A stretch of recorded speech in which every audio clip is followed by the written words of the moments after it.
And also there's just other factors involved. For one thing, I've just spent a ton of money on this renovation, so there goes our down payment. Cash reserves are a little bit low at the moment. Don't come to us for money at the moment.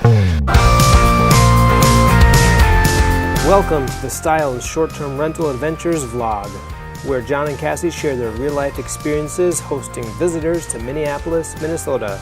Now sit back and enjoy the show.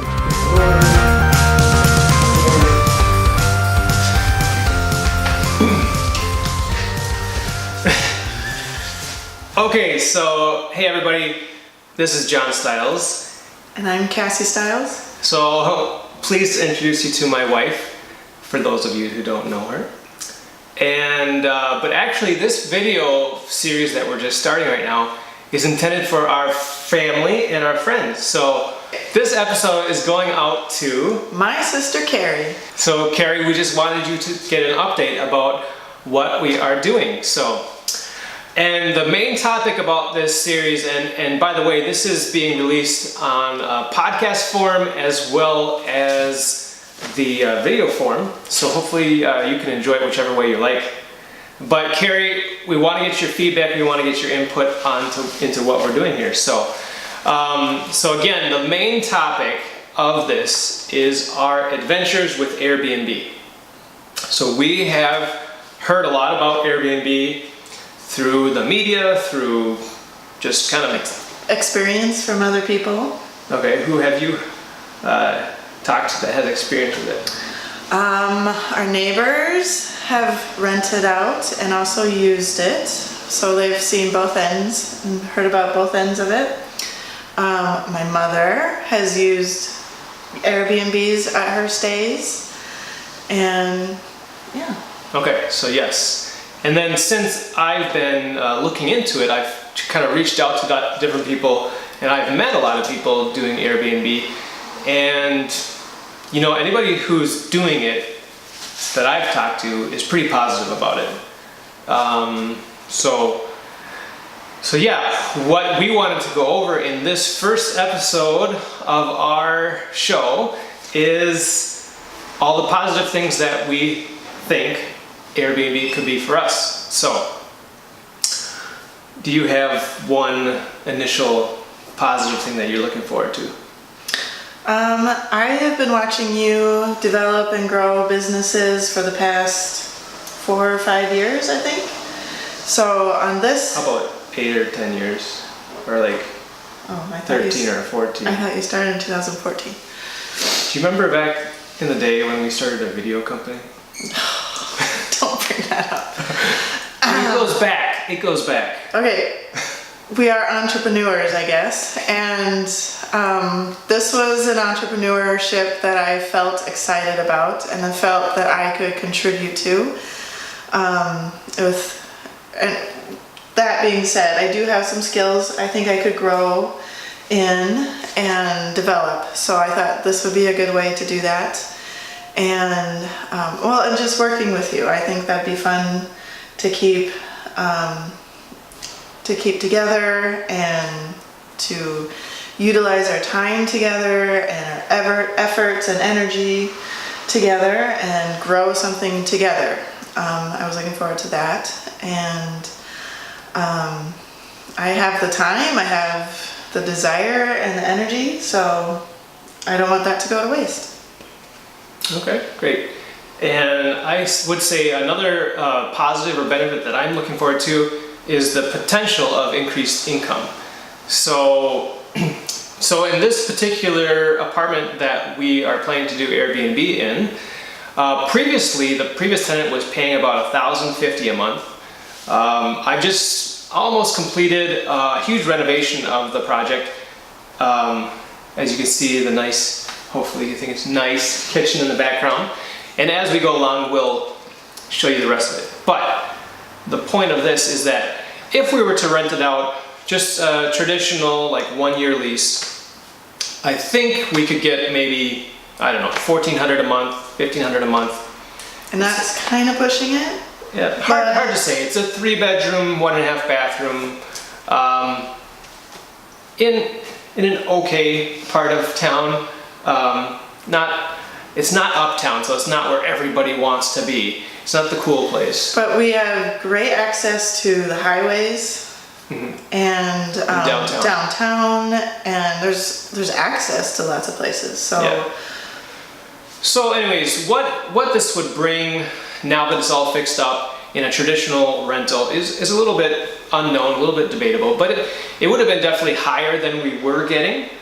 But now with the idea of it being rented out on a potentially nightly or weekend basis, weekly basis through Airbnb, we're hoping, again, it's hard to say what we'll make, but we're hoping that on a weekday we could be around $100 a night, and weekends maybe $150 a night. We're going to experiment with that a lot and hopefully push that as much as we can, like to maximize what this rental can bring in. And I think it's really timely in the part of the real estate cycle that we're in. I mean, everybody knows that back in 2008, houses were cheap, okay, compared to what they are now. I'll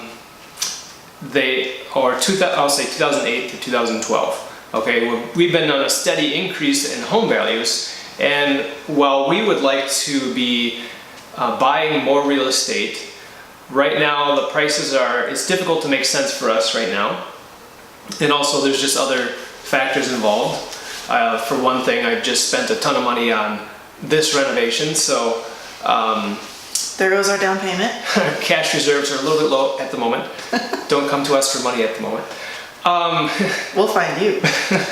But so while it doesn't make sense for us to buy another property right now, we can take the existing property we have and, kind of exponentially increase I don't know if the exponentially is accurate there, but we can increase the income without getting another property. So that's kind of a long example, but the increased income is definitely something we're looking forward to. So what else would you say is a positive for doing short-term rentals?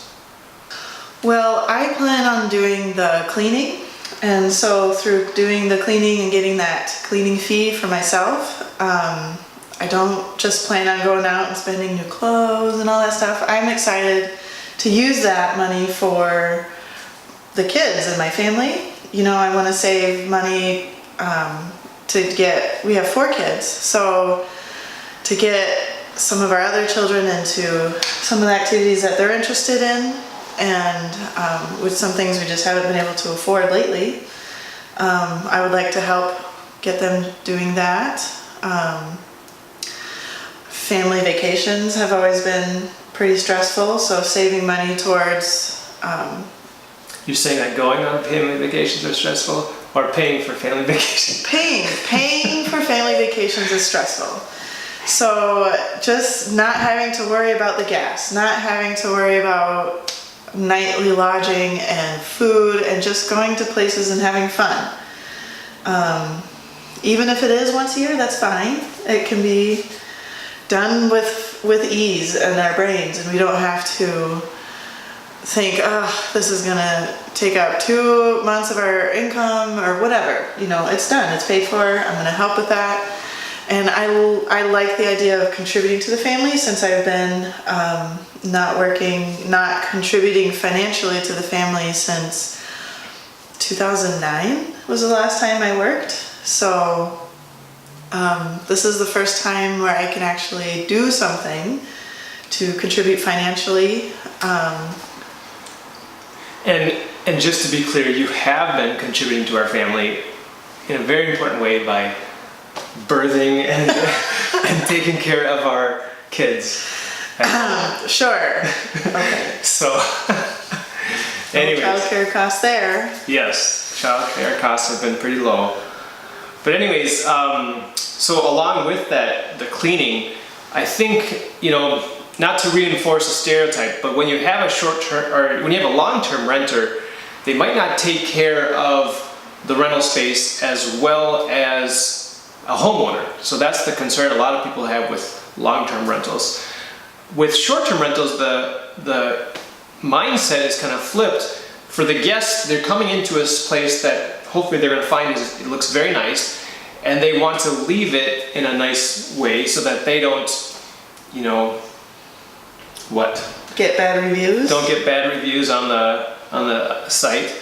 Get bad vibes from Airbnb to not rent from them anymore. Yeah. So the Airbnb model, from what we understand, that review possibility, I think really helps to keep guests accountable. And also there's more opportunity for, since we're going to be cleaning it frequently, potentially daily, potentially weekly, or depending on how long people stay. Which you gotta admit, that's even more cleaning than most homeowners do on their own homes. Yeah. Yep. So this space should stay really clean. When things get damaged, they'll be fixed right away. So you don't get the compounding effect of some places.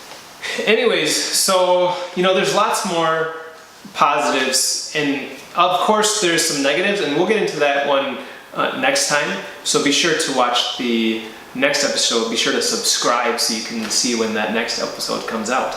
But for right now, if you can think of any other positives for doing short-term rentals, be sure to comment below.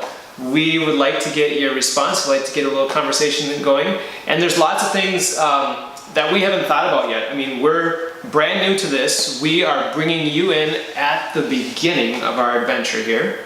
So there's gonna be a lot of learning along the way. And you know, for those of you who are out there who have already done this before, feel free to comment and enlighten us to what else are the positives to doing short-term rentals. So, any other final comments here? Well, I would just like to give a quick message to Carrie and say, you now have a wonderful place to stay in our Airbnb. Yeah, when you come visit, so be sure to come up soon. So, all right, well, that's all for now. Thanks for listening, Carrie. Thank you to my beautiful, wonderful wife, Cassie, for joining me. I know that you are not super excited about being on camera right now, but I think it's all for the best. So that's all that matters, honey. What's all that matters? What you think? Okay. All right. Catch you next time. Okay. You've been watching the Stiles Short-Term Rental Adventures vlog, where John and Cassie share their real-life experiences hosting visitors to Minneapolis, Minnesota. Be sure to subscribe so you can continue to follow along with each episode of their adventures. Thanks for watching.